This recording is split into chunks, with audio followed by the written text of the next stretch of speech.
Hey, welcome back to Evil's Comics. I'm Evil Mike, and I got a review for you today. From DC Comics, we're going to be talking about Justice Society of America, issue number 2. It is written by Geoff Johns, art by Mikel, Janín, Jerry Ordway, and Scott Kolins, and then colors by Jordie, Bellaire, and John Kalisz.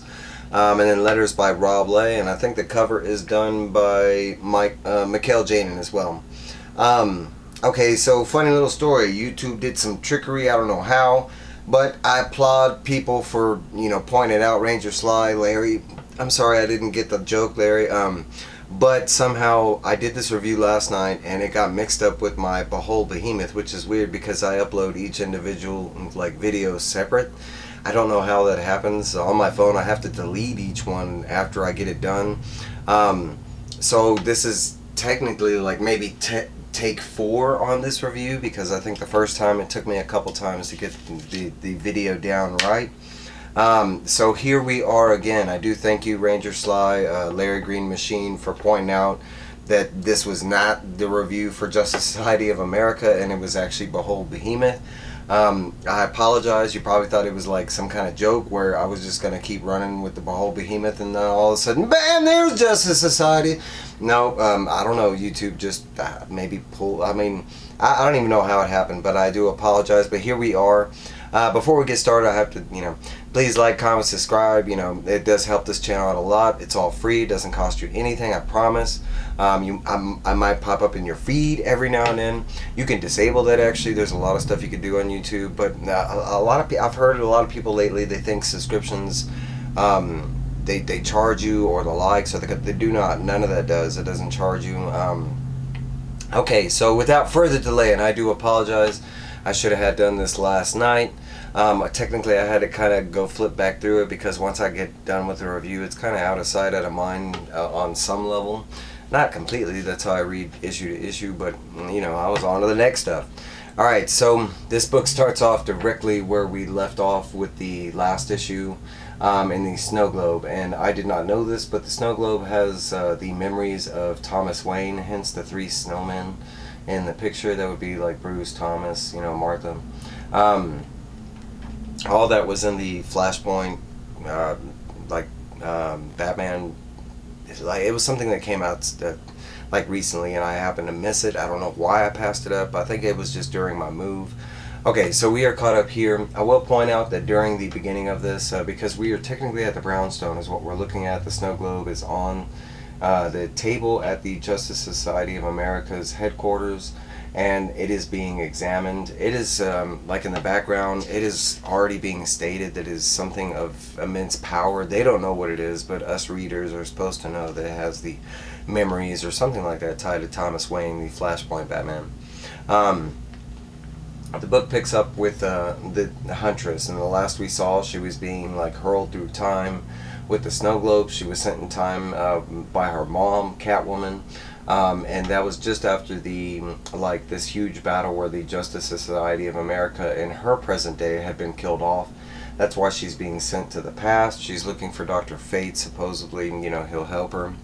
Huntress wakes up and she's kind of groggy at first, but she realizes she's not an immediate threat because she's in a medical room or something like that. But there are thoughts that go on, like you see this one bubble is different colored. All this is her thoughts, and then there's conversation because the Justice Society of America are right outside or down the hallway from where she is. But there's a lot of different conversation about they think it's a new hero, they don't understand kind of thing. As she's going through in her mind, it's kind of like this whole how am I going to explain this, that I just came from the future, blah blah blah blah. It gets to the point where she actually does a real thing, and she's like, look, I'm used to superheroes, they're used to this craziness, I'm just going to go out and tell them the truth. And she enters with this badass spread of the Justice Society of America. Almost all these members I am familiar with now, which is kind of nice. But the 3 to note that are having the conversation is basically the Spectre, Dr. Fate, Flash, Green Arrow. But they're basically trying to figure out what the Huntress is, what the snow globe is. You can see the snow globe is on the table in the background. And she comes right out and says it. She's like, hey, I'm a member of the Justice Society of America. I come from the future. My mom, Catwoman, sent me back. I'm supposed to locate Dr. Fate, and he's supposed to be able to help me. I will say during this, I think I kind of mentioned it briefly, but the art in this it has that, it's really hard to see on my camera probably, but it does have that dot pixelated, where everything has that dot pixelated art, like they used to use in the 50s and 60s. I thought that was really a cool aesthetic, and it continues all the way while she's back in the 1940s. That's where she currently is. Basically, they after hearing her story, they basically turn to Dr. Fate and they're like, hey, can you look at her fate? As soon as Dr. Fate does, he is struck by this crazy lightning, and he is literally shifted forward in time, we find out, to 1941. I thought this was one of the cooler aspects of the book, because we are kind of reintroduced, if you're reading Stargirl, but we are reintroduced to Salem the Witch Girl, who used to be a prodigy of Dr. Fate. At this point, he does not remember her. She is supposed to be lost in time. That's what the whole Stargirl comic is about. She's kind of weirded out that he doesn't remember her, and he's trying to figure out where they are.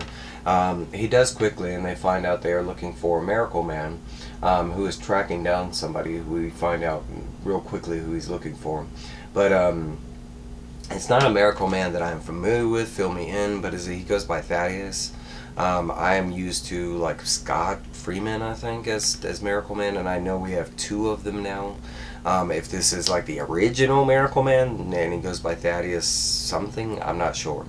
But we do find out that this version of Miracle Man is looking for Solomon Grundy. He's trying to capture him. He's kind of having issues at the second. We do find out that the reason they're looking for Miracle Man is because she is supposedly cursed, and they're trying to lift this curse, and Miracle Man somehow knows or has the answer to the curse. We find out that Miracle Man is a part of the current, well, not the current, but their version of Justice League Dark. They do mention some of the other members, like Diamond Jack and Zatara, which Zatara being Zatanna's dad. I'm not familiar with Diamond Jack. Always, if you know any more information, let me know. I did not know Justice League Dark was a thing before, the New 52. But we quickly, it kind of like jumps forward, and we see that Thaddeus is he has these handcuffs, and he's trying to capture Solomon Grundy. He goes to touch Dr. Fate, and when he touches Fate, it's that electricity stuff again, and he slides forward. Well, actually, this time he slides backwards in times, back to the JSA. He's quickly revealed that somehow somebody is messing with his ability to look into the Huntress's fate, and when he does, he shifts in time at a random time. All of a sudden, when this happens, we go, and I think it's 10 years, 10 years from where they are now, so it would be the 1950s, but we catch up with a younger Helena Wayne, aka the Huntress, and she's with Selena, her mom, and they're basically back talking about the issue they brought up in the first one. Helena's being kind of haunted by this boogeyman. She's brought it up in school, and the school doesn't really believe her, neither does Selena Kyle, which is kind of strange with the whole superhero supervillain thing. It jumps 26 years from now, and we catch up. It's that scene where the JSA that the Huntress is from it's that final moments. All the other JSA members are down. Catwoman is the last one up, and she's going up against the big bad, the boogeyman, which we find out, we finally get a name, and his name is Degatron. It is right here, and that's him right there. But he basically at this time, he kind of states that, hey, if you go up against me, you're going to be the same fate as Bruce, as Batman. And she kind of states that that's the plan, that she's on her way to say hello.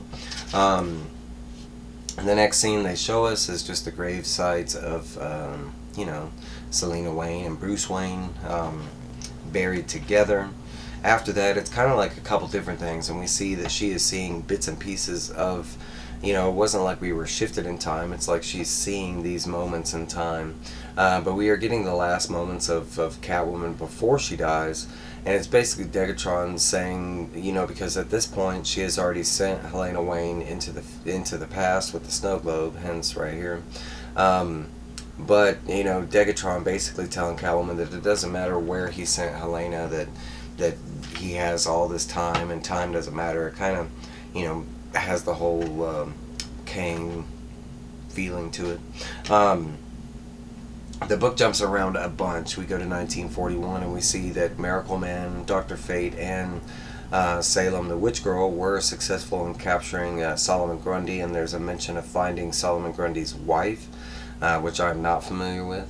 And it's supposed to be a version of that. We jump to, and I'm going to have to keep checking, 13 years ago. And there is a line that I'm not familiar with, but it's Catwoman, and she states, "It's money, Holly. Be a kick, just watch." I don't know who Holly is tied to Catwoman, or even if that is Catwoman. I mean, it appears to be Catwoman, but I'm not 100% sure. Then it jumps to 8 years ago, and we are caught up with a scene with the Justice Society of America, and it looks like they are fighting the Red Lantern, but I'm not positive. That would be Green Lantern, and I think the person they are fighting is Red Lantern, but like I said, I don't know. But it seems like Dr. Fate is blasting Red Lantern, or vice versa, and, you know, Dr. Fate is taking a blast. And then it goes 1 year ago, and this is current continuity because this is Kalisz becoming the current Dr. Fate, which happened recently, I want to say within the past year. Helena all of a sudden kind of blasts into somewhere, doesn't give us a date or anything, unless that is the last place where she ends up is the 1 year ago. But we do kind of know where she ends up because they have this scene right here, and she is with the current modern version of the Justice League Dark with Detective Chimp, Khalid as Doctor Strange, and then Deadman. Of course, a couple of the other members are missing, like Constantine, Zatanna, stuff like that, but they're kind of in the process of dealing with that whole Merlin thing, I think. But we do see that that's where she ends up currently with the Justice League Dark. I want to point out right here, when she lands, it does look like the snow globe shatters a little bit, like there's splinters of the glass. And then right here, if you see, there's like this part in the snow globe that's distorted. It doesn't look broken, but it's not the clean image that we had before. It kind of looks like a snow globe within the snow globe is now broken. But that is where the book leaves us off. No hint at anything to come or anything like that. These are my, you know, that was a review, so I'll give some of my thoughts. I want to say I'm still loving it. I love that they actually tied in the whole Stargirl and the Lost Children thing. We actually have, you know, one of the like lost sidekicks appearing in this issue, which is kind of cool. I love the whole like jumping around between different continuities, the modern and the golden age. I think that's really neat. Please, if you know anything about some of these things that I mentioned, like Holly or anything like that, to give me insight, you know, it always helps. And plus that, other people read your comments too, so you never know who you're helping out. Hey, but that's my review. These are my thoughts. I'm loving it. I love the art. I love the whole, you know, how it looked old school on some pages and modern and other. I thought it was dope. And I'm all on board on this, like learning more about the Justice, you know, the Justice Society of America, these old golden age heroes. But that's my thoughts. I really want to thank everybody that tried to alert me that the reviews got messed up. Thank you very much. I do go back and watch my reviews to a certain extent just to make sure the audio and stuff like that is, but that was kind of going in a fast mode. I don't know what happened. But hey, that's what I got for you. I will catch y'all later. I got more reviews coming. Alright guys. Bye.